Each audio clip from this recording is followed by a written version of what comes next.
La Côte d'Ivoire, pays d'Afrique de l'Ouest, connu pour sa production de cacao, a fixé un nouvel objectif ambitieux, devenir autosuffisante en riz.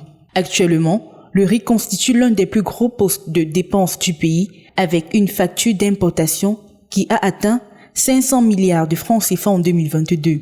Pour réduire sa dépendance aux importations et augmenter sa production locale, le gouvernement ivoirien a lancé un programme de développement de la riziculture soutenu par des investissements majeurs de 150 milliards de francs CFA sur la période 2020-2030. Selon les responsables de l'Organisation pour l'alimentation et l'agriculture FAO, la Côte d'Ivoire dispose d'un grand potentiel pour développer une production rizicole à grande échelle.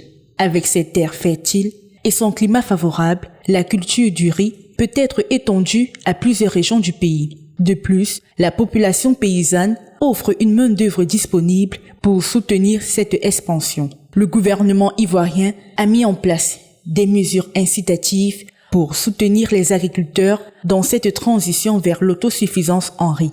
Des subventions ont été accordées pour l'achat d'engrais et de semences de qualité, tandis que des programmes de formation ont été mis en œuvre pour améliorer les compétences des riziculteurs. Ces initiatives visent à renforcer la capacité de production et de transformation locale.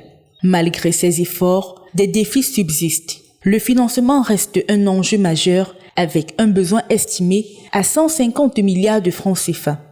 De plus, il sera nécessaire de réorienter les populations paysannes vers la culture du riz, car elles sont principalement axées sur les produits de rente.